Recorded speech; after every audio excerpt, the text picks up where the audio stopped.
मैं पॉलिटिकल लोगों की बड़ी इज्जत करता हूँ, लेकिन नाजायज बात मैं सुनने का आदी नहीं। उसने खिदमत का मौका दिया तो वक्त से पहले और उम्मीद से ज्यादा सेवा हो गई उसकी। लोग बोलते हैं कि बुलडोजर चल रहा है, माफिया साफ हो रहे हैं, लेकिन ये तो आपने बहुत पहले ही बुलडोजर चलाना शुरू कर दिया था। जैसे होता है रोगी वैसा होता है उपचार। किलर इंस्टिंक्ट ऐसा हो, या तो तुम रहोगे या मैं रहूंगा। फूलन देवी को ना आपकी गोली लगी ना उनकी गोली आपको लग पाई, लेकिन आपने उन्हें गोली खिलाई। ईश्वर की लीला तो देखिए, कभी आप मैं SLR से आप उस तरफ से चलित हथियारों से हम पे फायर, आज डिस्प्लिन खा रही हैं आप मेरे दफ्तर में। अतीक अहमद कितना बड़ा चैलेंज था। तो वो साइकोपैथ किलर था। कानून अगर तोड़ेंगे, I will be synonymous to atrocity। मैंने सुना आपने चप्पल में भी एनकाउंटर कर दिया है। जैसा होगा टेरेन वैसे ही होगी आपकी भावभंगिमा। 3 बार गोलियां लगी लेकिन माथे पर शिकन तक नहीं आई। और जानते हैं जुबान से क्या निकला? जय हिंद। आपने प्रयागराज सुना होगा ना, जिसे पहले इलाहाबाद के नाम से जाना जाता था, जहां पर पंत ने अपनी कविताएं गढ़ी, महादेवी ने गुनगुनाया और हरिवंश राय बच्चन ने लिख डाली अपनी मधुशाला। और वहां पर निराला ने राम की शक्ति पूजा को गाया। और जानते हैं आज जो मेरे साथ व्यक्तित्व हैं, उनके ऊपर ये लाइंस चरितार्थ होती हैं। होगी जय हे पुरुषोत्तम नवीन। उसी किनारे से निकलकर आते हैं एक फौलादी जज्बात के अधिकारी। पुलिसिया रिकॉर्ड देखा जाए ना भारत का, तो सबसे ज्यादा एनकाउंटर करने का श्रेय भी जाता है, लेकिन उससे भी ज्यादा जाता है पुलिस को परिवार बना लेना और एक ही मकसद रखना। पुलिस प्रशासन शासन में शुद्धि और बिल्कुल इस तरीके का शासन चलाना जहां पर एक टीम का काम होता है। मेरे साथ इस वक्त हैं डॉक्टर विक्रम सिंह जी। आपका बहुत बहुत स्वागत है टाइम्स नेटवर्क में सर। बड़ी कृपा की डॉक्टर रमा जी कि आपने दर्शन दिए, कार्यालय पवित्र हो गया कि देवी स्वरूपा आप जैसे व्यक्तित्व का आगमन हुआ। इस कार्यालय का हम सबका अहोभाग्य। लोग बोलते हैं कि बुलडोजर चल रहा है, लोग बोलते हैं कि माफिया साफ हो रहे हैं, लेकिन ये तो आपने बहुत पहले ही बुलडोजर चलाना शुरू कर दिया था और माफियाओं को साफ करना शुरू कर दिया था। आप समझ गए होंगे मेरा प्रश्न क्या है आपसे। आपका प्रश्न बिल्कुल बहुत ही सुंदर है, प्रासंगिक है, औचित्यपूर्ण है। बिना दंड के राज्याधिकार नहीं चलता है, और यहाँ कोई मुझे लोकप्रियता लूटने के लिए हम लोग नहीं आते हैं। लेकिन जब लोग ये कहते हैं कि ये काला पानी अधिकारी हैं या काला पानी में जो लोग अवांछनीय तत्व हैं उनका निस्तारण कर रहे हैं, तो मैं उसको एक अलंकरण मानता हूँ। और जहां आवश्यकता होती है, ये देखिए जैसा इलाज होता है, इलाज लाल दवा भी होती है, इलाज बैंडेड भी होता है, इलाज जो होता है छोटी मोटी सर्जरी भी होती है, और वो बाईपास सर्जरी और ऑर्गन ट्रांसप्लांट तक जा सकती है। तो जैसे होता है रोगी वैसा होता है उपचार। तो बिना किसी भेदभाव के जो व्यावसायिक दक्षता के अनुरूप प्रोफेशनल रिक्वायरमेंट्स जो होते हैं उसमें प्रमाद नहीं किया जाता है। और ये भी नहीं कि किसी से कोई घृणा है, लेकिन कोई ये कह दे कि सेवा का अवसर देगा उसको मेरा विभाग निराश करेगा, ये होने वाला नहीं है। 1861 से लेके हमारा सेवा भाव सर्वत्र पूरे विश्व में जाना जाता है कि जिसने एक बार पुलिस की सेवा ले ली तो वो मथुरा के पेड़ों की तरह है, जिसने खाया वो भी पछताया, नहीं खाया वो भी पछताया। तो मतलब प्रसाद सबके लिए था। प्रसाद सबके लिए था, विभाग के लोगों के लिए भी, विभाग के बाहर के लोगों के भी, और जिन्होंने कानून की लक्ष्मण रेखा पार की उनके लिए सर्वोच्च प्राथमिकता। लोग कहते हैं आपने इनका नाम नहीं लिया, आपने उनका नाम नहीं लिया। आप जिनका नाम ले लें और पूछें कि विगत 12 महीनों में क्या उन्होंने कोई सेवा का अवसर दिया था। अगर दिया था तो मैं लिख के दे सकता हूं कि मेरा विभाग उनको निराश नहीं करेगा। लेकिन एक कॉलम हिस्ट्री शीट में होता है निष्क्रिय, तो जो निष्क्रिय हो गया बात खत्म हो गई। सर मैं कुछ नाम आपके आगे लूंगी, क्योंकि बचपन में जब हम ये नाम सुनते थे तो हमें लगता था कि अरे डकैत ऐसे होते थे। डाकू सुल्ताना, ददुआ, सीमा परिहार, निर्भय गुजर, और भी बड़े बड़े ऐसे नाम जिनको आपने सामने से देखा है और उनका एनकाउंटर भी किया है और उनका सामना भी किया है। उस समय के क्या हालात थे और आज हम कितनी आसानी से कह देते हैं वंस अपॉन ए डकैत। आप सही कह रही हैं। इन सब के ऊपर फिल्में भी बनी थी, मुझे जीने दो, गंगा जमुना, चंबल की कसम, इस तरीके की फिल्में बनती थी, आपने देखा होगा। सुनील दत्त, अजीत, दिलीप कुमार, ये लोग घोड़े पर दुनाली बंदूक लेकर के, और बाद में मालूम पड़ा कि और भी अच्छे अच्छे हथियार लेके। तो चंबल, यमुना जी, काली नदी, इनके बीहड़ों में कुछ लैंडस्केप ऐसा अंडुलेटिंग होता है कि वहां पे छुपने के 1000 रास्ते हैं और पुलिस कर्मियों के एम्बुश होने के 1000 चांसेस हैं। इसीलिए तब बड़ी कैजुअलिटीज होती थी। सरकार ने 10 उन्मूलन अभियान चलवाया तो लोग कहते थे 10 उन्मूलन नहीं, यहाँ तो पुलिस उन्मूलन हो रहा है। हाँ। रोज इतनी कैजुअलिटीज हो रही हैं। कानपुर देहात में एक इतनी कैजुअलिटीज होती थी, हमीरपुर में इतनी होती थी, बुंदेलखंड में होती थी, आगरा वगैरह में। तो आपने तो जो नाम गिना, लेकिन माधो सिंह, मोहर सिंह, तहसीलदार सिंह, तोता भगोना, विद्याराम और भगवान सिंह कमांडर, छविराम, पोथी, महावीरा, नाम गिनाते चले जाए तो बिल्कुल अंताक्षरी वाली स्थिति उत्पन्न हो जाएगी। लेकिन एक सूझबूझ व्यू रचना के कारण, शासन प्रशासन का सहयोग, पुलिस अधिकारियों कर्मचारियों की जाबाजी कि 10 उन्मूलन की समस्या ही समाप्त हो गई और 10 उन्मूलन विभाग को भी समाप्त करना पड़ा। क्योंकि एंटी डकैती कोर्ट्स, आपको भी याद होगा कि 35-40 साल पहले जो देहलू साढ़ूपुर कांड हुआ था, नरसंहार, उसकी सजा अब सुनाई गई है। अब इतने साल बाद तो सब कुछ मर गए, कुछ पक्षद्रोही हो गए, लेकिन ये जो भयावह स्थिति थी कि जब लोग निकलते थे तो दोनों तरफ से ये होता था, डकैत भी हनुमान चालीसा पढ़ के निकलते थे, पुलिसकर्मी भी जो जिसकी जैसी भावना रहती थी, हनुमान चालीसा पढ़ करके, दुर्गा सप्तशती पढ़ करके, जय श्री राम कह करके, जय घोष करके। हालांकि फील्ड क्राफ्ट और टैक्टिक्स के मुताबिक आवाज जानी नहीं चाहिए, आपको कोई ऐसी चमकदार चीज नहीं पहननी चाहिए कि जिसकी रोशनी से मालूम पड़ जाए, आवाज धीमी, सिगरेट वगैरह नहीं पीना चाहिए और बड़ी सावधानी बरतनी जाती थी। उसके पहले कहते थे पुलिस लाइन में डबल बजाया जाता कि जब किसी गैंग की सूचना आती है। डबल मतलब डबल ब्यूगल, कि सारे जितने कर्मचारी इकट्ठा हो जाएं, क्योंकि हमें चाहिए 10-20 नहीं, हमें चाहिए 100 से ऊपर की जनशक्ति। पीएसी या जो पैरामिलिट्री होती थी उनको लाइन अप करना। फिर उनसे पूछा जाता था किसी के पेट में दर्द हो या किसी को खांसी आ रही हो तो कृपा करके अभी बता दे। वो वहां जाने का कष्ट करे कि वहां जाने पर जब मालूम पड़ा कि गोली चल रही है तो आप वो कह रहे थे मुझे तो मैदान दिशा जाना है, या आप लगे फेफड़ा बाहर करके खांसने, आप समझ रही ना। हाँ। ऐसे खांसे कि मालूम पड़े कि 1 किलोमीटर दूर तक आवाज चली जाए तो आपकी पोजीशन आउट हो जाएगी। बिल्कुल। आपने सावधानी बरती, मेडिकल, और वो तैयार रहते थे, तैयारी की हालत में। सूचना आई और 30 सेकंड के अंदर आप कार बाउंड हो गए और गंतव्य पे पहुंचने में जितना भी वक्त लगेगा। फिर ये नहीं है कि आप गाड़ी में हवा भरने लगे और डीजल भरवाने लगे और फिर आप जो है साज सज्जा की तैयारी करें, इसका मतलब आप गंभीर नहीं है। तो आपका जो किलर इंस्टिंक्ट हो, किलर इंस्टिंक्ट ऐसा हो, या तो तुम रहोगे या मैं रहूंगा। आज ये फैसला हो जाए, या तो एक ना एक को ऊपर जाना ही जाना है। और तब इसको आपने प्रैक्टिस किया एंटी डकैती के बहुत अच्छे से। श्री राधे श्याम जी, एमडी मेनन साहब, ओंकार शर्मा साहब, केडी शर्मा साहब, हमारे बीपी सिंगल साहब, ये खुद मौके पे खड़े होकर के लीड करते थे फोर्स को। ऐसा नहीं कि अपने एयर कंडीशन ऑफिस में बैठ करके या दूसरे, वही मौके पे रह करके लाउड हेयर लगा करके मार्गदर्शन करते थे। इनकाउंटर शुरू हुआ शाम के मान लीजिए 4 बजे, अंधेरा होने लगा 6 बजे, 7 बजे, 8 बजे, 9 बजे, 10 बजे, 12 बज गए। अब फोर्स को तो ऐसे बिना खाए पे लंच लेकर के उसको कुछ मिला नहीं, तो इसका ध्यान रखा जाता था कि मेस में तुरंत पूरी सब्जी ये जो कुछ भी हो बन करके फूड पैकेट्स। तो आपके बुंदेलखंड में ये हो रहा था, फूलन देवी एनकाउंटर, वहां पे पैकेट्स जा रहे थे। फूलन देवी ने शायद उनके गैंग ने देख लिया, मुस्तकीम ने गोलियों की बौछार कर दी ऑटोमेटिक वेपन एलएमजी से, और हमारे रामायण सिंह एसओ कदौरा थे शायद, उनको पेट पे गोली लगी, वो घायल हो गए। इसी तरह से 2-3 सिपाही भी घायल हो गए।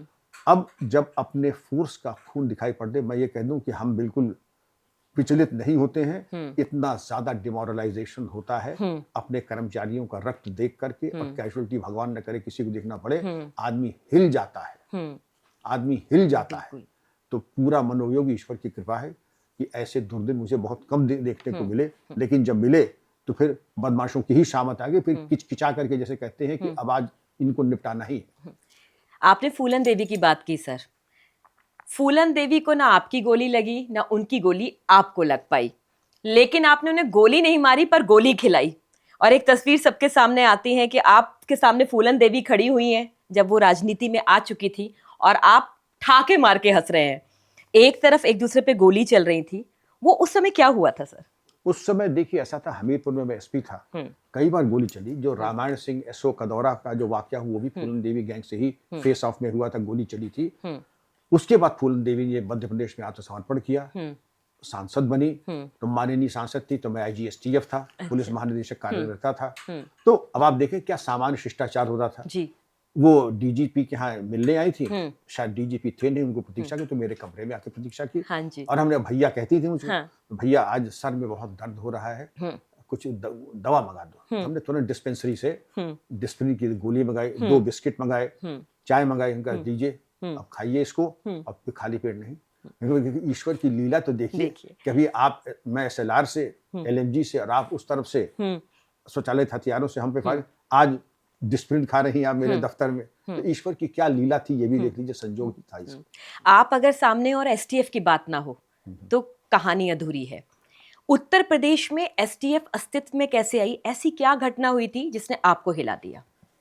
STF का गठन 95-96 के आसपास, जब फास्ट मूविंग क्राइम शुरू हुआ। पहले तो ये था कि डकैत है, डकैत नहीं तो मान लीजिए ये बैंक रॉबर्स है, रोड होल्ड अप है, कॉन्ट्रैक्ट किलिंग है, जबरन धन वसूलनी, कोई ऐसी बड़ी चीज नहीं थी।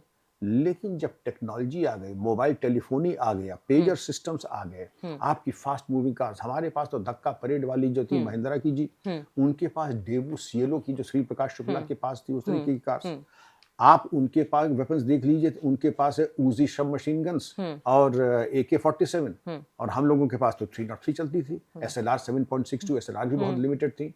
तो एक जो मिसमैच हो गया पुलिसिंग में और क्राइम में, वो उनके क्राइम के पास पैसे कमी नहीं। आज भी सर वो हमसे बहुत एडवांस होते हैं, अब नहीं क्रिमिनल होते, अब नहीं होते, अब वो गेम चेंजर आ चुका है। मतलब पुलिस में मानते हैं कि वो जीप नहीं दिखाई देती जो फिल्मों में दिखाई देती थी कि वो चल रही है, रुक गए और वो लोग चले गए। भूल जाइए, खैरियत मनाए अपनी, पुलिस के पास फास्ट मूविंग कार्स हैं, अच्छा, वो इक्विपमेंट और वो फायर पावर है जो उनको तो छोड़ दीजिए, शायद अच्छे आर्मीज के पास नहीं होगा। हमारी पुलिस के पास क्या नहीं है? नाइट विजन डिवाइसेस नहीं है, इंफ्रारेड इमेजिंग डिवाइसेस नहीं है, बहुत state of the art bullet proof jackets, और ये मान लीजिए सेंसर थर्मल इमेजर्स। अगर किसी होटल में जाना है और मालूम पड़ा कि इस कमरा नंबर में है, हमें मालूम पड़ जाएगा इसमें कितने लोग हैं, कहाँ बैठे हैं, कौन वॉशरूम में है, कौन डेस्क के पास है, और फिर जब असॉल्ट टीम जाएगी, जैसे जब बाकी मैं नहीं बताऊंगा, वो मालूम पड़ा कहाँ पर एकदम से आक्रमण कर देना है।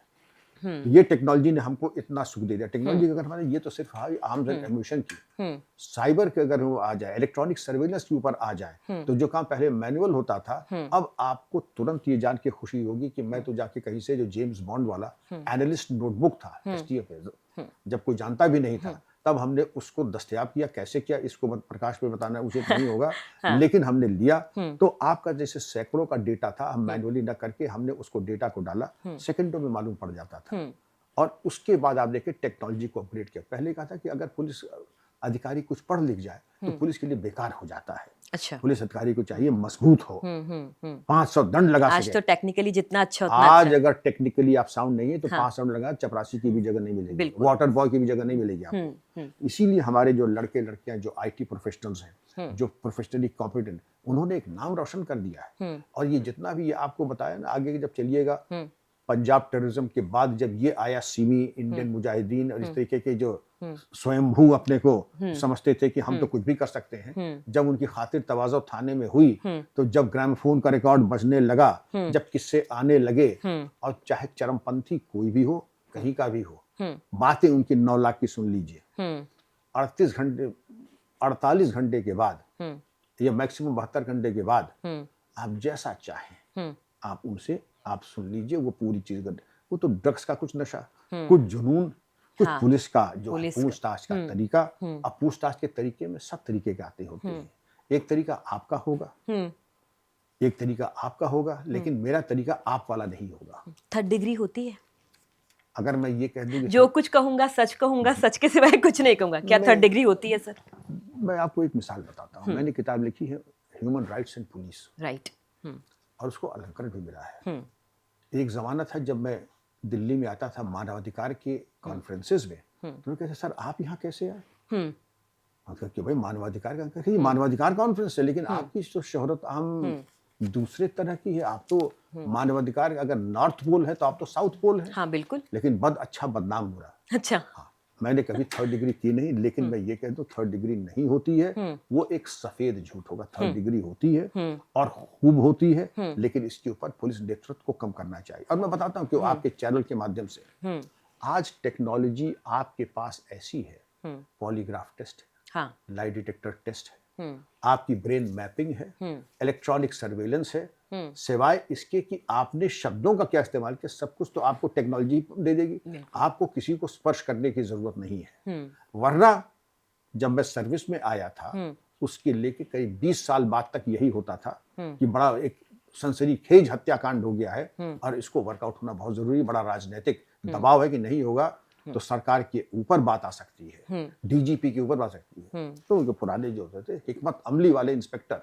जो हिकमत अमली वाले के कोई भी काम दे दो जाओ, तो हुजूर केस हाँ वर्कआउट हो गया। क्यों? वहां मालूम पड़ा कि एक महाकवि निराला जी की जो भिखारी या भिक्षु की कविता थी, उस भाव भंगिमा का कोई आदमी बैठा हुआ है, तब किसी ने कत्ल किया है, पूछ लीजिए आप, तुमने कत्ल किया है? हाँ साहब मैंने किया है। हथियार कहाँ से लाए थे? हाँ बाजार से खरीदा था। क्यों किया था? अच्छा पता नहीं क्यों, कि हमको किसी ने 10,000 रुपए दिए थे, किसी ने कहा था, उसके बाद मैंने देखा नहीं। अब जब फिएट कार 20,000 की आती है, मैं रियल लाइफ बता रहा हूँ, अच्छा। तो आधी फिएट कार उनका जाके इनका काम करना है, उन्होंने ही ला करके ये भी दिया और मैंने कर दिया। लेकिन मैंने देखा उसके बदन पे तो मालूम पड़ा जैसे कि लाल दवा से नहलाया। हमने कहा ये चोट कैसे लगी? तो सर वो रिक्शे से आ रहा था, गिर पड़ा। रिक्शे से आए गिर पड़े या किसी ने यहाँ थाने में सेवा की तो लगा रोने। अच्छा तब लगा रोने। उनका साहब ईमानदारी की बात ये है, यहाँ आकर के जितना इन्होंने मारा कूटा इतनी तो मार मुझे जिंदगी में नहीं पड़ी। अच्छा। और इंस्पेक्टर साहब ने कहा अबे बोलता क्यों नहीं कि तूने इनको मारा? अरे सरकार, हमने उनको भी मारा है, गांधी जी को भी मारा है, हमने कैनेडी को भी मारा है, हमने इब्राहिम लिंकन को भी मारा है, और किसी का नाम, हमें सरकार यहाँ से निकालो। आप समझ सकती हैं कि वो जो एक्सट्रैक्टेड कन्फेशन है वो पाप है, अनप्रोफेशनल है, और उस पर कभी कोई रिजल्ट निकला नहीं। इसीलिए सामान्य पुलिस का कन्विक्शन रेट 25% भी नहीं है। अच्छा। 75% जो है फेलियर है। एसटीएफ का कन्विक्शन रेट 90% प्लस है, क्योंकि वो प्रोफेशनल करते हैं, थर्ड डिग्री इस्तेमाल नहीं करते हैं, और एविडेंस बिल्कुल साउंड और पुख्ता होता है। सर, एक आम आदमी के लिए क्रिमिनल होता है, लेकिन आपने अपनी पूरी जिंदगी में इस नौकरी में सबसे क्रूर क्रिमिनल कौन सा देखा है, और ऐसी क्या बात है जो आपको अंदर तक हिला गई हो कि आदमी ये भी कर सकता है? मैंने ऐसे ऐसे विभत्स क्रिमिनल साइकोपैथ्स देखे हैं जो कनपटी पे हथौड़ी मार करके बच्चियों से रेप करना, खासकर यूं करना एक परवर्शन है। कि 16 साल से कम की बच्ची हो, रेप के बाद तेजाब से नहला देना, इस तरीके के। महावीरा डकैत एटा का, कि नाव पे जा रहा है, सब इंस्पेक्टर उसकी पत्नी जा रहे हैं, बीच नाव में आकर के उसने पहले तो सब इंस्पेक्टर को गणासे से काटा, पत्नी के साथ रेप किया, फिर उसकी भी हत्या की। तो मेंटल केसेस जो होते हैं, परवर्शन। इसके अंदर गुड्डू पहाड़ी लखनऊ में, अब आपने एक गोली मार दी, बात खत्म हो गई। लेकिन फिर आप जाकर के 6 कदम जाकर के, उसका मोडस ऑपरेंडी यही था, फिर लौट करके 4 गोली और मारी, परवर्शन। और बताया ही जाता है, लेकिन ये मोडस ऑपरेंडी चूंकि यही था जो लोगों ने बताया, उसी की वजह से वो गुड्डू पहाड़ी पकड़ा भी गया जी, पकड़ा भी गया था। और इस तरीके का परवर्शन, जैसे मुझे 2-3 क्राइम से मुझे सख्त आपत्ति है। हाँ जी। एक तो ये है कि बच्चियों को जो तेजाब डालते हैं, दूसरा राष्ट्र विरोधी गतिविधियां, वो समझते हैं कि ये बड़ा पुण्य का काम है, तो उनको औकात उनकी बता देना कितना पुण्य है, तो पुण्य का जो है अब लाभ भी लो, पुण्य लाभ भी लो। और हम बता देते हैं कि पुण्य नहीं, तुमने वो पाप किया है, तुम इस काबिल नहीं रहोगे कि तुम जिंदगी नॉर्मली जिंदगी जी सको, अगर जिंदा रहे तो। अगर जिंदा रहो, क्योंकि जेल जाने में, जेल के अंदर और फिर कोर्ट जाने में अक्सर हादसे हो जाते, कईयों के हुए। नूर मोहम्मद वही थे कि जो बड़ा पुण्य कमा रहे थे, और जब लखनऊ जेल से पेशी में जा रहे थे तो इंस्पेक्टर एसटीएफ अविनाश मिश्रा की पिस्तौल छीनने की कोशिश की, कशम में वो मार दिए गए। विकास दुबे थे, यही थे, वो भी जा रहे थे, अब दुर्भाग्य से उनकी गाड़ी पलट गई। ऐसे कितने केसेस हैं। ये गाड़ियां पहले क्यों नहीं पलटती थी? खूब पलटती थी, लेकिन तरीके थोड़े दूसरे थे। ऐसा नहीं है कि तब पलटती नहीं, तब ज्यादा पलटती थी। अच्छा। तब ज्यादा पलटती थी। लेकिन तब जो है एक होता है, देखिए एक अनाड़ी है जैसे, जिसको किसी की हत्या करनी है, वो जाएगा, एक गणासा लेगा और गणासे से 50 टुकड़े करेगा, अपना भी खून खराब करेगा, कमरे की कालीन भी खराब करेगा, दीवालों पर चीटाएगा। और एक आदमी आएगा और वो चुपचाप रात को इंसुलिन का डबल डोज आपको लगा देगा। कोई पोस्टमार्टम पकड़ भी नहीं पाएगी, न हींग लगे न फिटकरी, काम आपका पुख्ता। तो हर चीज के करने के तरीके होते हैं। तब भी होते थे, ऐसा मैं कह दूं, गाड़ियां तब ज्यादा पलटती थी, लेकिन तब सोशल मीडिया नहीं था, तब मीडिया में छाने की कोई क्रेज नहीं थी, बायां हाथ नहीं जानता है दाहिना क्या कर रहा है। बिल्कुल। हाँ, और तब ये होता था, जब घर में लौट के अक्सर आता था तो पर ये आप क्या करिए, अखबारों में क्या क्या निकल गया, आप क्या क्या करते रहते हैं आप। उनका ये सब झूठ है, इसको मत पढ़ा करो। सर फेक एनकाउंटर्स होते हैं? फेक एनकाउंटर्स भी होते हैं, तभी तो इतनी जांचें होती हैं, इतनी सजाएं हुई हैं, लेकिन उनकी संख्या नगण्य है, लेकिन होते हैं, फेक एनकाउंटर्स भी होते हैं। और उनको करने के पीछे जो कारण है, एक तो ये है कि रिश्वत लेकर के, हाँ जी। एक दूसरा भेदभाव, और एक होता है ना तजुर्बेकारी। बिल्कुल। ना तजुर्बेकारी का आपने बताया है, ये मैं आपको बताना चाहूंगा कि आने वाले पुलिस ऑफिसर्स को हाँ जी। सोच समझ करके मुखबिर की बात माननी चाहिए। हाँ। तब एक गैंग चलता था D39, हाँ जी, विद्याराम गैंग, बाह थाना आगरे में छत पे चढ़ करके नाचते हुए पुलिस वालों को गाली देके भागा। अच्छा। अब पुलिस वालों का चुनौती हो गई, D39 विद्याराम गैंग को मारना ही है। खबर आती है एक कप्तान साहब को कि साहब गैंग मिल गया, आ जाइए। गैंग मिल गया, जैसे गोली चलती, गोली चली, अब वो मारा गया, मार दिया गया। उसके हाथ पे लिखा भी था विद्याराम। अच्छा। लोग बताते हैं, मुझे मालूम नहीं है, इसलिए ये मत समझिए कि मैं तुम कहाँ काम करते हो, गैंग में। अरे गैंग में, हाथ पे लिखा भी है विद्याराम। ले चलो भाई। और जैसे आपने फिल्मों में देखा होगा, कुछ कुछ मुझे बताया जाता है, जितनी बात सुनी उतनी बता रहा हूं। कितनी सच है कितनी झूठ है, इसका मूल्यांकन आप कीजिएगा। उसके बाद जो मालूम पड़ा, गैंग में काम करता था, लेकिन PWD के गैंग में काम करता था, डकैत के गैंग में नहीं। मुखबिर ने रिवॉर्ड के चक्कर में, विद्यानाथ नाम था, तो विद्याराम चलो हम गुदवा देते हैं, और पुलिस वाले दिखाई कि विद्याराम छपा हुआ है, गैंग में कह रहा है खुद मैं गैंग में काम करता हूं, और मार दिया। ये फेक एनकाउंटर हुआ कि नहीं हुआ? बिल्कुल। और एक इंसान की जान चली गई। बेगुनाह की इंसान की जान चली गई। उस पे खैर मुकदमा लिखा, लोग जेल भी गए, और जाना भी चाहिए था। ऐसी जो है मूर्खतापूर्ण काम करना, अनप्रोफेशनल काम करना, मर्डर करना, तो उनको तो सजा भोगनी चाहिए थी। मुझे मालूम पड़ा कि शायद उनको सजा भी हुई थी। मैं सर एक नाम लूंगी, और ये बहुत ज़रूरी है इस विषय में जानना, क्योंकि इसके साथ शासन, प्रशासन और आज और कल जुड़ा हुआ है। अतीक अहमद।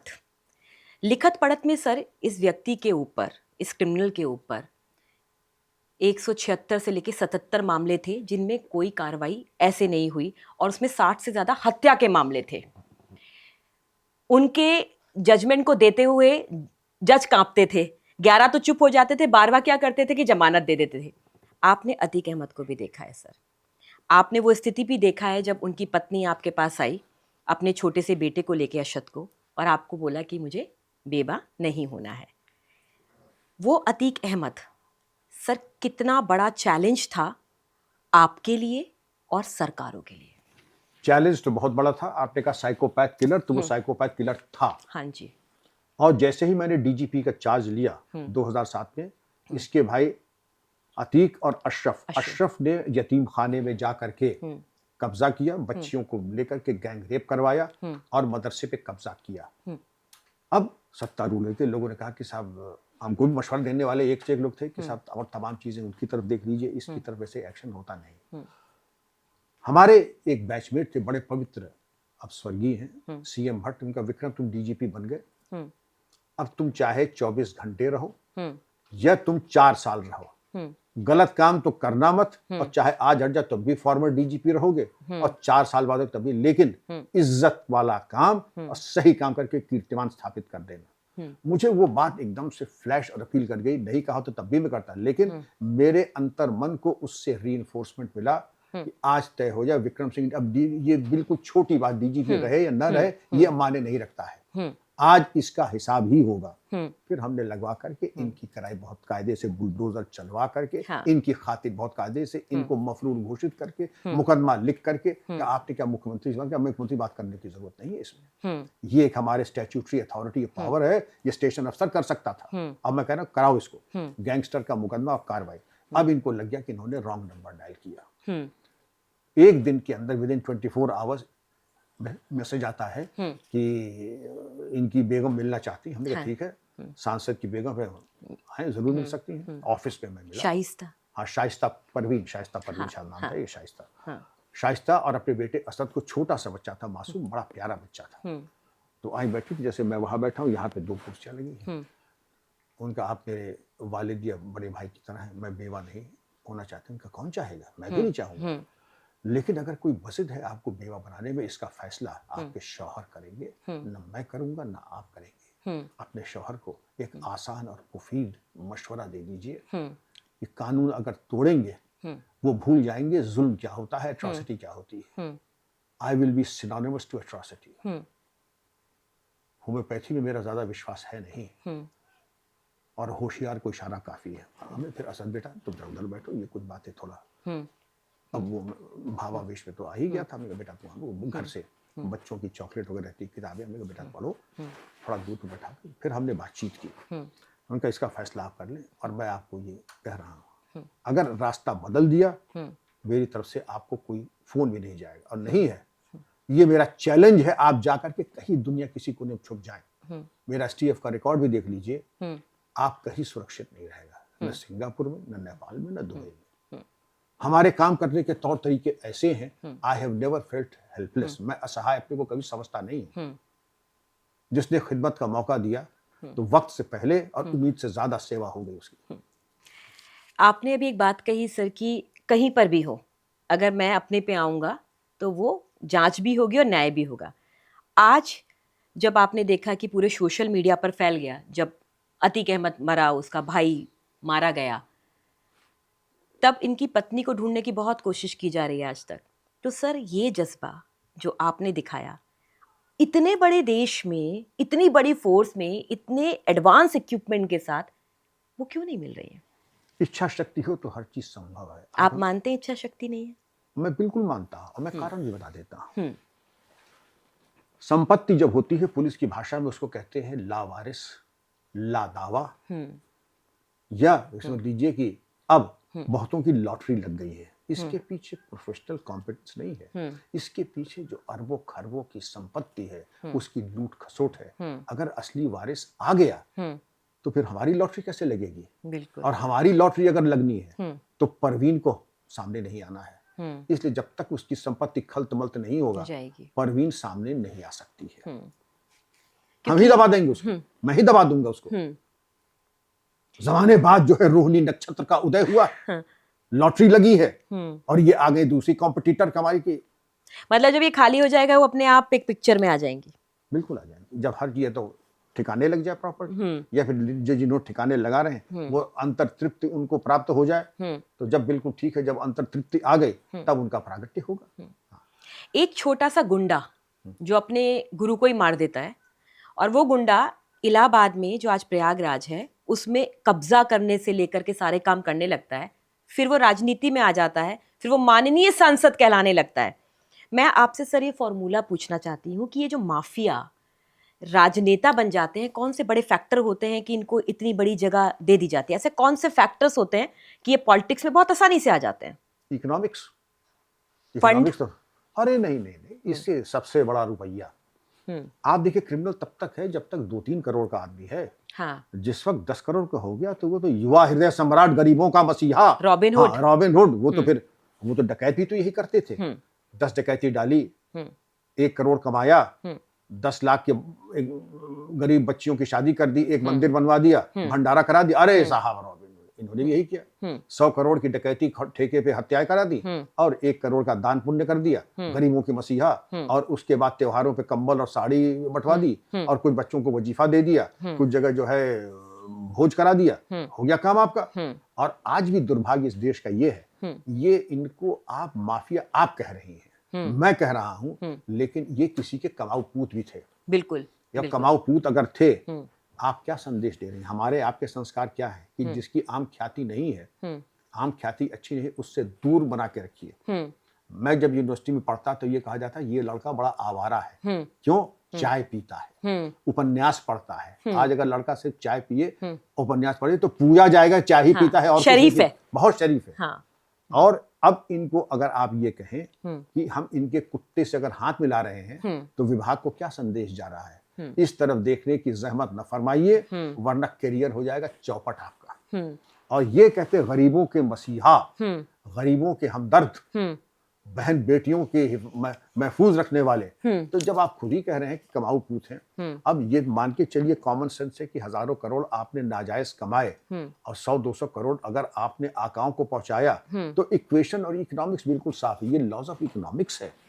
और माफिया की डेफिनेशन ही यही है कि जब उसकी औकात ऐसी हो जाती है कि वो गवर्नेंस में हस्तक्षेप करने लगे, तब मान लीजिए कि माफिया आ गया। यूनाइटेड नेशंस का ये डेफिनेशन है। यही चीज माफिया की विंग की भी है। 2-4 करोड़ में तो उठाई दी रही है, लेकिन जिस वक्त 10-20 करोड़ ऊपर हो गया, ठीक है, हम भी बड़े बड़े वकील करेंगे, आप सजा करके दिखाइए। और लोग कहते भी थे, बुंदेलखंड में आपने सुना भी होगा कहा कि फसल कैसी हुई, हाँ, इतनी अच्छी फसल हुई कि हम 2 कत्ल करके बच सकते हैं, 3 कत्ल करके बच सकते हैं। ये तो हुई बहुत छोटे लेवल पे, लेकिन अगर उसी का 1000 गुना आप कर दीजिए, तो मतलब कि 1 इलेक्शन या 2 इलेक्शन हम निकाल सकते हैं। तो ये चीज जो है निर्वाचन, तो जब भगवान देता है तो छप्पर फाड़ के देता है। जब दिया तो राष्ट्रपिता दिया, जब दिया तो गुलजारी लाल नंदा दिया, जब दिया तो इस तरीके की विभूतियां दी, और जब लेता है तो चमड़ी उधेड़ देता है कि जिनका नाम लेना भी मैं औचित्यपूर्ण नहीं समझता।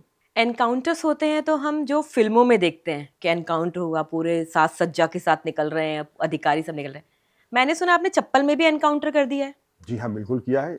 जैसा होगा टेरेन, वैसे ही होगी आपकी भाव भंगिमा। अच्छा। कैमोफ्लेजिंग और फील्ड क्राफ्ट का ये मोटा है कि जिस तरह की आपका एरिया हो, उसी भाव भंगिमा में आप आ जाएं। चप्पल की बात तो इसलिए अप्रासंगिक है क्योंकि अगर दंगा हो रहा है, आगजनी शुरू हो गई, गोलियां चल रही हैं, आपके पास विकल्प 2 हैं। पहला विकल्प, आप जैसे थे, और एक जो सैनिक होता है उसके वाहन पूरी तरह से सुसज्जित हो। वहां पर हो सकता है आपको मादक पदार्थ न मिले, विस्की न मिले, लेकिन आपकी राइफल, आपकी स्टेन, आपकी पिस्तौल, आपका स्टाफ हमेशा 24 घंटे तैयार है कि आप दौड़ के जाएं और गंतव्य पे आप सेकंडों में पहुंचें। दूसरा विकल्प ये है कि आप जा करके कहें कि हमारी वर्दी तैयार की जाए, एक दफा इस्त्री किया जाए, और जो 25,000 के जूते आते हैं घुटने तक के, उसको पहना जाए, जिसको कि 2 आदमी पहनाएंगे कि हाँ चलो जहूर मियां जूते पहनाओ, चलो सुशील इसको पहनाओ।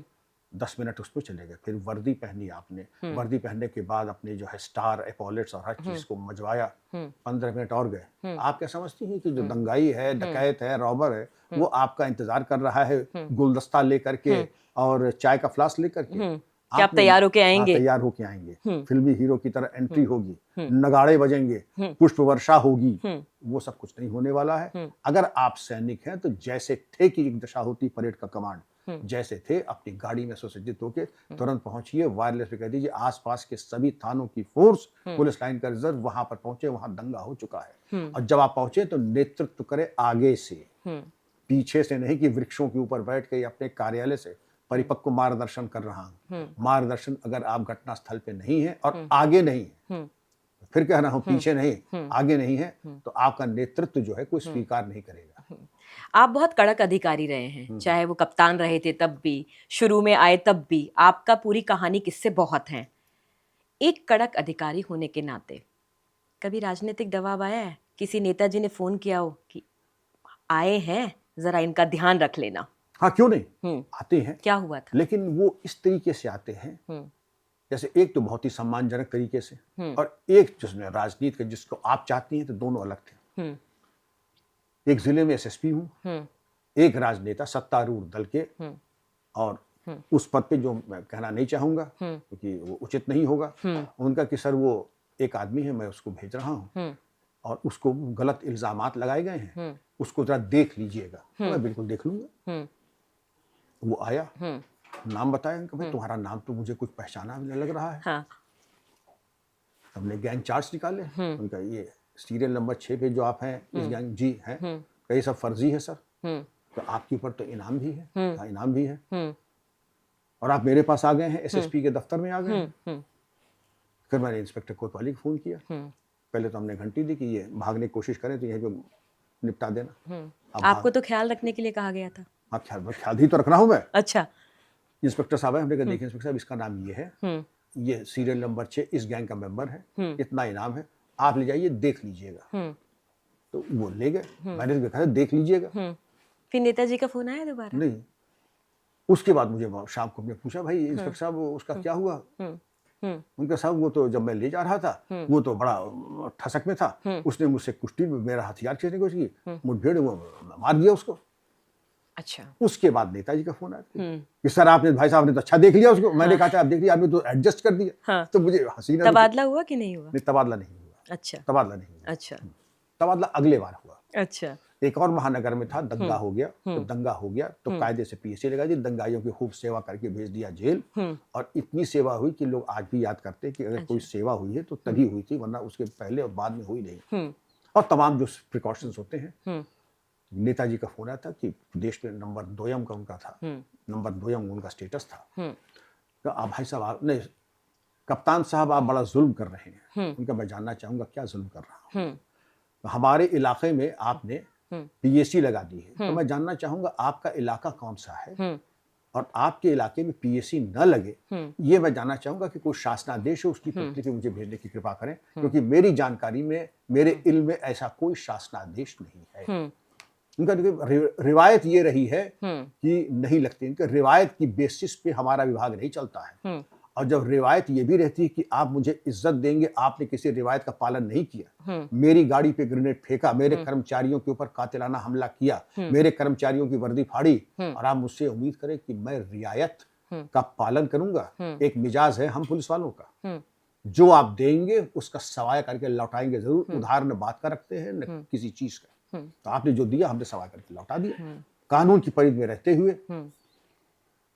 तो उनका आपने जो चौकियां खोली हैं, जिससे जो बेपर्दगी हो रही है, जिससे लोगों को मायूसी और दहशत है, आप नहीं हटाएंगे? बिल्कुल नहीं हटाऊंगा, क्योंकि हमारे ऊपर जो कातिलाना हमले हुए हैं और मेरे ऊपर हुए हैं, जब एसएसपी के ऊपर हो गए तो एसएसपी जवाब तो देगा ही, और माकूल जवाब देगा।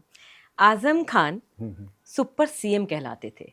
आज की तस्वीरें अलग हो चुकी हैं, लेकिन उस समय पे कहते थे कि वो एक ऐसे नेता थे कि मुख्यमंत्री की बात को भी टाल देते थे। उन्होंने एक बार आपकी गाड़ी में हनुमान जी लगे हुए थे, उस पे ऐतराज कर दिया, आपने बड़ा कड़क जवाब दिया, कारण क्या रहा? देखिए, पहली बात ये भी थी, आपने जब जिनका हजरत का नाम लिया, बड़े इज्जत और एहतराम के साथ मैं कह रहा हूँ, मैं पॉलिटिकल लोगों की बड़ी इज्जत करता हूँ, लेकिन नाजायज बात मैं सुनने का आदी नहीं हूँ। ये भी स्पष्ट हो जाना चाहिए। आप काबिल एहतराम है, काबिल इज्जत है, और मैं उम्मीद करता हूं कि ऐसा कोई काम न करें कि मेरी और आवाम की नजरों में आपकी इज्जत उन्नीस हो जाए। तो आपने जो बातें फरमाई थी सरासर गैर कानूनी थी, तो नहीं मानी, तबादला हो गया, और तबादला ढूंढ करके ऐसी जगह पे किया गया। लोग कहते हैं ठीक है, ये हमने कोई पट्टा तो लिखा ही नहीं है, पनिशमेंट पोस्टिंग, कोई पनिशमेंट पोस्टिंग नहीं। अच्छा। आप जहां कोई न जाना चाहे, आप मुझे वहां पोस्ट कीजिए, देखिए मैं जाके 4-24 घंटे के अंदर लेकर के जय हिंद करता हूँ कि नहीं करता हूँ। ये दो my head be bleeding it will be unround, ये मते मर्दा मदद खुदा। अब जो बात आप कर रही हैं, तो उसी दंगे के आसपास लखनऊ में मीटिंग के दौर चलते थे, गाड़ियां कम थी, कर्फ्यू था, तो मैंने कुछ लोगों को, उनके आदमियों को, उसमें कुछ 1-2 लेडीज भी थी, उनको अपनी गाड़ी में भेजा। तुम कहे इस गाड़ी में तो हनुमान जी की मूर्ति लगी हुई है। जाके कहा गाड़ी क्या है, ये तो बिल्कुल इन्होंने मंदिर बना रखा है। और भी मुझे याद आ रहा है, क्योंकि उसमें उस जमाने में सीडी प्लेयर हुआ करते थे, तो उसमें भजन और आरती चलती रहती थी। ये लोगों को कुछ नागवार लगा रहे, मैंने कोई ऐसा कोई काम किया नहीं कि आपको नागवार लगे। गाड़ी मेरी है, तो उसमें कौन सा म्यूजिक बजेगा इसका निर्णय तो मैं करूंगा, आप तो नहीं करेंगे, आप तो नहीं करेंगे। तो उन्होंने कहा साहब ऐसी गाड़ी थी, तो ड्राइवर से उन्होंने कहा कि साहब ये आप अपनी गाड़ी को सरकारी जो नियमावली है उसके अनुरूप रखें, इसमें मूर्ति का लगना ठीक नहीं है। हमने कहा भाई किस कानून में लिखा है? और मूर्ति कोई ऐसी आदमकत तो है नहीं, छोटी सी आधे इंच की 1 इंच की मूर्ति, और ये कार मेरे पूर्वाधिकारी की थी, उन्होंने लगवाई हुई थी। मैंने तो लगाई नहीं, मैं वैसे भी कहीं मूर्ति लगवाने के पक्ष में नहीं हूँ, लेकिन ये जरूर मेरे पक्ष, अगर किसी ने लगाई है तो मैं हटाऊंगा तो नहीं उसको। तो आपने नहीं हटाई? बिल्कुल नहीं हटाई, ना हटाऊंगा, ये कह भी दे मैं नहीं हटाऊंगा, मैं बिल्कुल नहीं हटाऊंगा। आपने अपने कार्यकाल में और इतनी लंबी सेवाओं में बहुत सारे मुख्यमंत्री देखे हैं। मैं एक नाम लूंगी, योगी आदित्यनाथ। इनके कार्यकाल को आप कैसे देखते हैं? और ऐसा नहीं है कि पहले माफियाओं के लिए कार्रवाई नहीं हुई है, लेकिन माफिया अब क्यों साफ हो रहे हैं? ऐसा क्या था? क्या पुरानों की इच्छा शक्ति नहीं थी, या यहां पे सख्ती से काम किया गया? आपके सवाल के 2 आयाम हैं। पहली चीज ये है कि मैंने वाकई बहुत अच्छे अच्छे मुख्यमंत्री हो, अगर अच्छे ना होते तो मुख्यमंत्री नहीं बनते। बिल्कुल। लेकिन जिसको फिर वही कहते हैं किलर इंस्टिंक्ट। हम्म। दूसरी चीज ये है, लाभ क्या, शब्द क्या है, इसकी स्पेलिंग योगी जी को सर्वज्ञ है, लेकिन लाभ क्या है उसकी स्पेलिंग योगी जी को नहीं आती है। अच्छा। मैंने सुना कुर्ते में जेब भी नहीं है महाराज के। और दूसरी चीज ये है, मैं बहुत ही तृप्त व्यक्ति हूँ, मुझे नथिंग टेम्प्ट्स मी, नथिंग अट्रैक्ट्स मी। मुझे न किसी से कुछ प्राप्त करने की इच्छा है, न कोई प्रलोभन है या कुछ मैं प्राप्त करूं, किसी चीज की नहीं। योगी जी महाराज की कृपा है, अक्सर नोएडा आते हैं और जो वरिष्ठ नागरिक हैं उनको बुला करके एक प्याले चाय के ऊपर ये वार्ता करते हैं कि भाई कोई और सुझाव हो कि शासन प्रशासन और कैसे अच्छा हो। तो घर हम लोग जाते हैं, उनकी बड़ी कृपा थी कि बुलाया।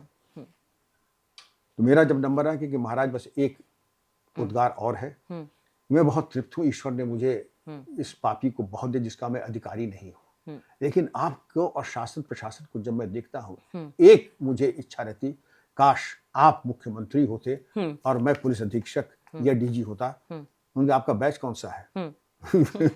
महाराज 1974 तो हंसे और हंसी में बात होगी, लेकिन इस बात को कहने का अभिप्राय यह है कि जो उप संस्कृति और कार्य संस्कृति जो योगी जी ने दी है, पारदर्शिता की, त्वरित न्याय की और निर्भीकता की, वो न मैं आज कह रहा हूँ, न भूतो न भविष्यतो। उत्तर प्रदेश बदल रहा है, बदल चुका है, बदल चुका है, बदल चुका है। हालांकि आलोचना करने वालों की कमी नहीं है। हाँ। कमाऊ पूतों की जब जेबें कट रही हैं, उनकी आमदनी के जरिए समाप्त हो रहे हैं, माफिया बेमौत मारे जा रहे हैं और इस तरीके की गाड़ियां पलट रही हैं, तो लोगों की बहुत पीड़ा होगी। जो जो चैनल 2 की कमाई के थे वो सब खत्म हो गए, तो बहुतों को पीड़ा हो रही, बल्कि मैं कहूँगा बड़ी भारी संख्या में लोगों को पीड़ा। उनको छोड़ दें, आप जब घर जाइएगा 10 बच्चों से, 10 महिलाओं से, 10 पुरुषों से पूछिएगा जो कि असली जिनके पास वो जजमेंट होगा, अगर वो कह दे कि हम वाकई अब अपने को सुरक्षित मानते हैं, अब हम निवेश करते हैं। अभी मेरठ में कोई बैठक हुई थी, तो वहां पर मैनकाइंड फार्मेसी का एक साहब हमने अपनी कंपनी यहाँ से हटा दी थी। आज अब आप आए हैं तो हम कंपनी लगा रहे हैं। और आज अगर यूपी में निवेश लाखों करोड़ों का हो रहा है, कि कुछ बात है कि हस्ती मिटती नहीं हमारी, सदियों रहा है दुश्मन दौरे जमा हमारा, तो योगी जी की आलोचना तो खूब होती है, लेकिन अंततोगत्वा ये है कि खरा सोना 24 कैरेट का अगर कोई है तो योगी जी। मैं अब आपसे ना छोटे छोटे सवाल पूछूंगी, और वो ऐसे सवाल हैं जो आपके जीवन में रहे हैं और जिसपे आप बहुत मुस्कुराते भी रहे हैं। आपको गुस्सा नहीं आता आसानी से? आसानी से नहीं आता है। लेकिन आपने ऐसा थप्पड़ मारा दरोगा के कि उसका दांत टूट गया, ऐसा कैसे हुआ? देखिए, कुछ चीजें ऐसी हैं जो कि जिसको कहते हैं ना कि सांड को लाल कपड़ा दिखा देना। मैंने आपसे कहा था कि मुझे 2-3 चीजें बिल्कुल मुझे सख्त एलर्जी है। बच्चियों पे तेजाब फेंकना, छेड़खानी होना, मुझे इसका मतलब कि पुलिसिंग नाम की चीज आपके यहाँ है नहीं, या आप भी रसिया प्रवृत्ति के हैं। अरे भाई, हम नहीं छेड़ेंगे तो कौन छेड़ेगा? जवानी में तो सबने छेड़ी, उनका आप अपने बारे में बात करें। हमारे यहाँ छेड़खानी की गई थी, माता पिता कटलेट बना के तल देते आपका, अगर छेड़खानी को किया होता। बात वही थी कि छेड़खानी करके बच्ची बराबर आ रही थी, थाने पे कहा सुनवाई नहीं हुई, सीओ से कहा सुनवाई नहीं हुई, बच्ची किसी तरह से कांटेक्ट से मेरे पास आई, तो हम दरोगा जी इनका इलाज कायदे से होना चाहिए। तो बात आई गई होगी, बच्ची ने, फिर हमने आदत थी फोन करने की, हुआ तो बच्ची के पापा को फोन किया कि क्या हुआ भाई साहब? उनका भाई साहब हुआ तो कुछ भी नहीं, हुआ तो कुछ भी नहीं, लेकिन अब छोड़िए, हमने बच्चे को, मैं सोच रहा हूँ नाम कटा के मैं देहरादून या मसूरी भेज दूँ, तो आप जरा हमें 2 दिन का मौका दें, सिर्फ 2 दिन का, आप जरा तशरीफ लाए मेरे दफ्तर। हमने इंस्पेक्टर साहब को फोन किया, दरोगा जी, कि भाई आप तो कह रहे थे कि आपने यार ऐसा मारा कि वो बिल्कुल त्राह त्राह कर गया, बिल्कुल रोने लगा, मुझे बिल्कुल नैपकिन देनी पड़ी। नैपकिन क्यों दिया आपने?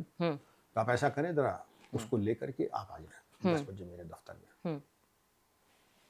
दरोगा जी ने लेकर आ गए और लड़की के फादर को बुलाई, तो हमने कहा दिया, हम कहा दरोगा जी आप इनकी क्या सेवा की? उनका सर मैंने इसको इतना मारा। और जब लड़का आया तो उसकी भाव भंगिमा देखने काबिल थी, किसी तरह का कोई ग्लानि नहीं, किसी तरह का कोई पश्चाताप नहीं, किसी तरह की कोई पीड़ा नहीं, वेदना नहीं, शर्मिंदगी नहीं। कॉलर हल्का सा चढ़ा हुआ, एक बटन खुला हुआ। अब जिसको देखेंगे कि मुझे अब ये एक लाल रूमाल नहीं, लाल बड़ी सी तौलिया मुझे कोई दिखा रहा है, आंख में सुरमा लगाए हुए हैं, अच्छा, एक कान में बुंदा पहने हुए हैं, और ये हिमाकत, ये हिमाकत। समझ तो मैं गया कि इसकी नस-नस में छेड़खानी है। ये वो है जिसकी आंख में बेहयाई है, तो किसी ने शेर कहा था, एक ऐसा कहर आया कि आशिक इश्क भूल गया। हमने दरोगा जी से कहा कि आपने इनको थप्पड़ पर मारा क्या? हुजूर मैंने कहा, आपने कहा मार के दिखाइए हाँ, हाँ। तो दरोगा जी ने जैसे होली में साली जीजा को चंटी मारती है तो ऐसे हल्के से और कहा था कि बहुत मारा है मैंने इसको। बहुत मारा है, क्योंकि अंदर से जब हमने रकम खाई तो नमक हलाली भी तो हमारा फर्ज है। बिल्कुल बिल्कुल। अब जब नमक हलाली है, क्योंकि अगर हम ज्यादा कुछ कूट देंगे तो कह देंगे दरोगा जी अभी तो रिश्वत नहीं था, अब आप हमारी कुटाई कर कैसे रहे हैं। मार रहे हैं आप? अच्छा, मैं कह रहा हूँ मैंने जो किया गलत किया, कोई इसको फॉलो करने की कोशिश न करे, वो इलीगल है। लेकिन आज एक सबक है। लेकिन मुझे आप कहते मुझे कोई पश्चाताप है, मुझे न कोई पश्चाताप है न मुझे कोई ग्लानि है, क्योंकि दरोगा जी लगता है आप थप्पड़ मारना भूल गए हैं। तो आप लोग जो टेनिस या गोल्फ खेलते होंगे तो एक होता है बैक स्क्रीन। बैक स्क्रीन में आदमी हिप को पीछे ले जाता है जब तक कि हिप का हुआ, और उसके बाद पूरे ताकत के साथ मोमेंटम के साथ यूं घूम करके फॉलो थ्रू। ऐसे नहीं, अगर जैसे ये थप्पड़ मारना है तो यूं नहीं, फिर यूं पीछे से जाएगा पूरा, जा जिसको कहते हैं घुमा के मार देना, घुमा करके और यूं ले जाके फॉलो थ्रू। दांत तोड़ दिया आपने फिर? मैंने थोड़ी तोड़ा, अब उनके लगी थप्पड़ में टूट गया। थप्पड़ टूट गया, दरोगा जी गिरे नीचे, उनकी एक दांत बाहर आ गया, खून निकलने लगा। दरोगा जी थप्पड़ तो इसको कहते हैं, हमारी ट्रेनिंग में तो यही बताया जाता था। आपने इश्क की बात की, नोएडा में आपने एक बहुत बढ़िया अभियान चलाया, मजनू, ऑपरेशन मजनू। ये मजनू का पिजड़ा क्या होता है? बात ये थी कि मजनू यहाँ पर ऐसे प्रकट हो गए थे जैसे रात होते ही, जैसे आदरणीय गुरुदेव ने अपनी पुस्तक में लिखा था कि जब रात आती है हाँ, तो उल्लुओं चमगादड़ों की बनाती है। हाँ, तो वही नोएडा का हुआ था, नया नया इंडस्ट्रियलाइजेशन शुरू हुआ, खूब अच्छे घरों की बच्चियां नौकरी पे जाने लगी, पढ़ने आने लगी, तो इन चमगादड़ों की और इन आशिकों की बन आई। और इन्होंने देखा कि स्पेयर टाइम एक्टिविटी मिल रही, कहाँ जाएं, तो यहाँ पर जा करके जो भी बच्चियों के स्कूल्स थे, कॉलेजेस थे, और आपके जो थे वहाँ जो दुकानें थी, टी स्टॉल्स थे, वहाँ पर जाके जैसे मालूम पड़ रहा है कि आमिर खान या ऋतिक रोशन एक बार बाएं तरफ देखें, एक बार दाहिनी तरफ देखें, एक दफा यूं करें, भाव भंगी में अजीब ऊन जलून, तो ये सब फालतू हरकत, जिसको पुलिस में कहते हैं फालतू हरकत।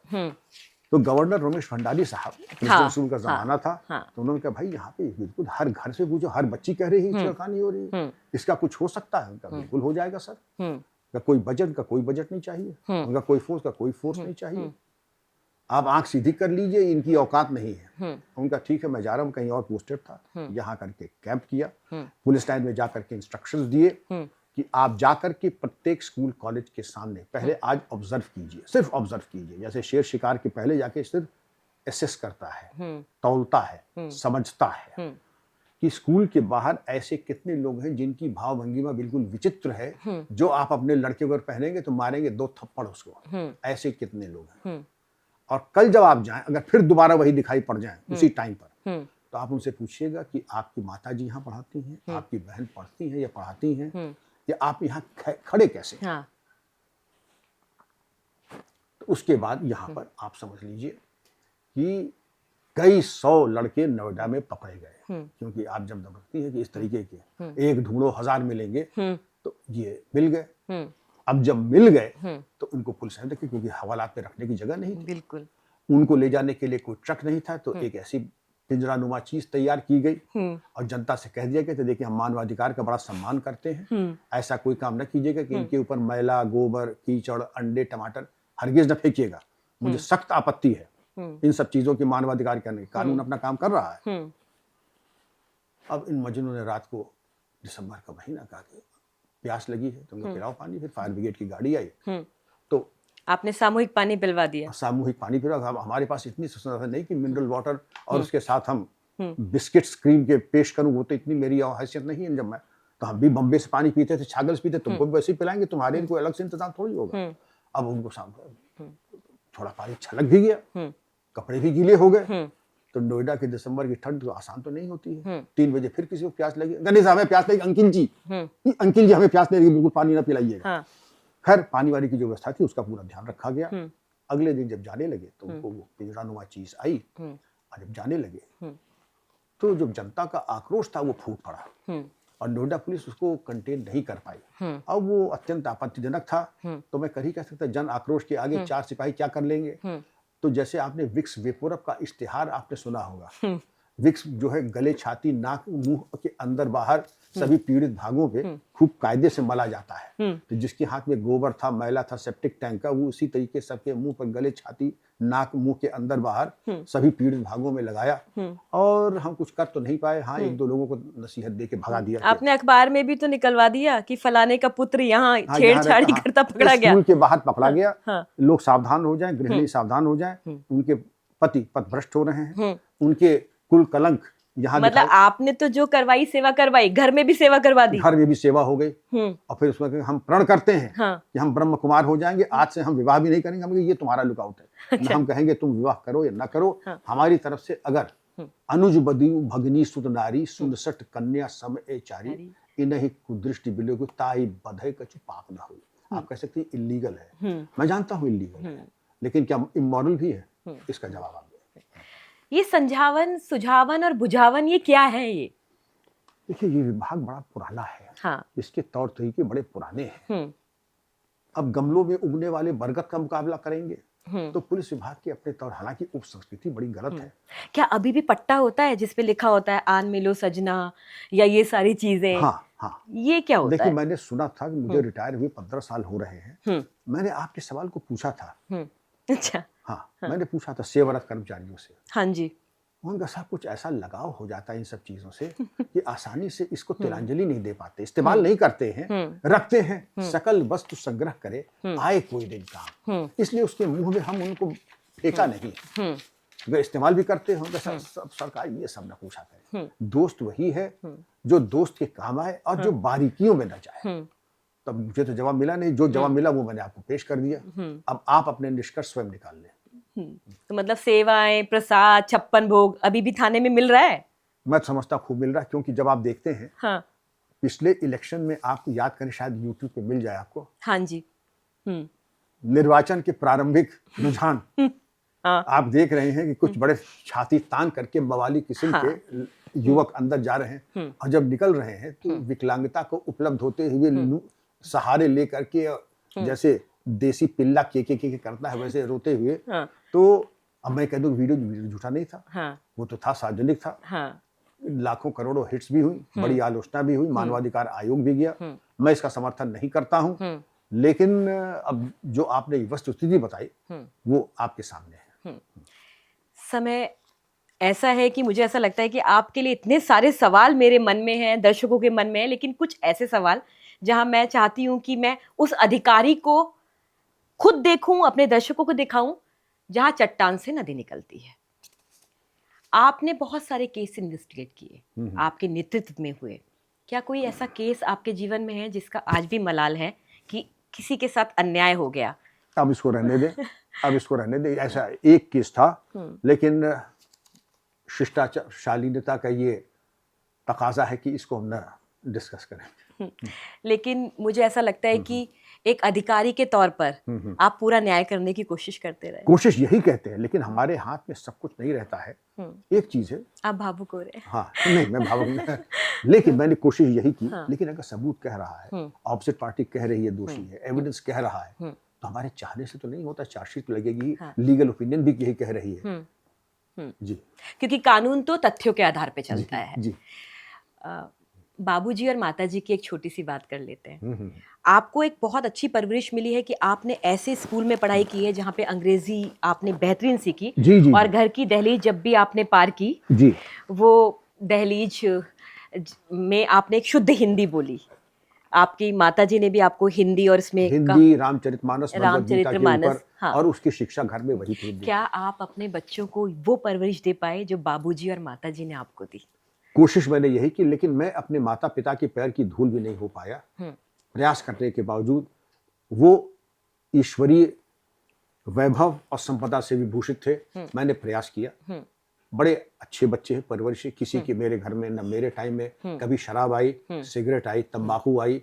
और आज भी मेरे घर में आप पाएंगे कि पुलिस में लोग कहते हैं आप क्षत्रिय हैं, आप पुलिस में हैं, आप यहाँ शराब नहीं, आप यहाँ बार नहीं। आपके यहाँ तो शाम को खिचड़ी मिलती है। खिचड़ी मिलती है। हाँ। जी, एकादशी को वो भी नहीं मिलेगी। हाँ जी, चावल की वजह से वो भी नहीं मिलेगी। जी। मेरा आपसे आज के इस पॉडकास्ट का आखिरी सवाल, मैं चाहूंगी ये सिलसिला चलता रहे। हर व्यक्ति के पीछे एक ताकत होती है। आपकी आध्यात्मिक ताकत क्या है जो कहती है आपसे कि डॉक्टर विक्रम सिंह टूटना नहीं है, अभी भी कुछ बेहतर करके जाना है? Swami Vivekananda, those who are not yogis are slaves, जो योगी नहीं है वो गुलाम है। हम्म 14 वर्ष की आयु में पिताजी ने मुझे एक पुस्तक दी थी और आपके दर्शकों को कहूंगा एक बार जरूर देख लें। बिल्कुल। राजयोग हिंदी में भी है, बड़ी हम्म। छोटी सी किताब है। हम्म आदि पातंजलि योग सूत्र है और आदि स्वामी जी की है। उसका एक वाक्य, those who are not yogis are slaves, वो गुलाम है जो योगी नहीं है। और योग कुछ करना नहीं है, बल्कि चीजों को त्याग देना, उसकी तरफ देखना भी नहीं है, मदिरा की तरफ नहीं देखना है, तामसिक चीजों की तरफ नहीं देखना है। और फिर आप देखिए, आप सम्राट और साम्राज्ञी थे और आप पुनः उसी रूप में आप आ जाएंगे और आ जाएंगे। एक चीज, योगस्य कर्मसु कौशलम और अशांतस्य कुतो सुखम। अगर हम अशांत हैं तो बकिंगम पैलेस पे भी आत्महत्या हो जाती है। बिल्कुल बिल्कुल। और बड़े बड़े पूंजीपति जैसे बेंगलोर में हो वो भी हमें करता है। तो जो मार्ग आपको अशांत करे उससे अपनी दूरी बना लीजिए। और जब आप शांत हो जाएंगे, आप सब देखेंगे कि आपके अंदर, जैसे गौतम बुद्ध ने कहा, आपका स्वर्ग आपके साथ चलता है, सांस सांस चलता है। जी जी जी। हमसे बात करने के लिए बहुत बहुत धन्यवाद। और इस चीज़ के लिए मैं क्षमा मांगना चाहूँगी कि आपकी आंखों में आंसू आए मेरे सवाल पर, लेकिन ये आंसू बहुत ज़रूरी थे, क्योंकि एक कड़क ऑफिसर के अंदर एक नाजुक दिल होता है। ये हमारी खास मुलाकात थी डॉक्टर विक्रम सिंह जी से। आप जानते हैं, जब इनसे पूछा गया कि अगले जन्म में क्या बनना चाहेंगे, तो उन्होंने बोला एक IPS अधिकारी। इन्होंने पूछा क्या कहलाना चाहेंगे, तो एक देशभक्त। और इन्होंने कहा फिर से यूपी कैडर में आना चाहूँगा, फिर से ये वर्दी पहनना चाहूँगा, लोगों के असहायों के आंसू पोंछूंगा और खूब सारा आशीर्वाद बटोर लूँगा। आप जानते हैं, बरगद का पेड़ जितना बड़ा होता है ना, उसकी जड़ें उतनी गहरी होती हैं। तो ये वो अधिकारी हैं जिन्होंने इतिहास तो रचा ही रचा, साथ साथ संस्कार भी बोए हैं, परिवार में भी और समाज में भी। तो इस पॉडकास्ट से हमें यही सीखने को मिलता है, आप बड़े भले ही हो जाइए, लेकिन आपका बड़प्पन उससे बड़ा होना चाहिए। प्रणाम। बहुत बहुत आशीर्वाद, बड़ी कृपा की, आपने दर्शन दिया, एक बहुत ही सात्विक और उत्कृष्ट वार्तालाप का अवसर दिया। आपको, आपके सभी पाठकों और सभी को, आपकी पूरी टीम को मेरा हृदय से आशीर्वाद उसने।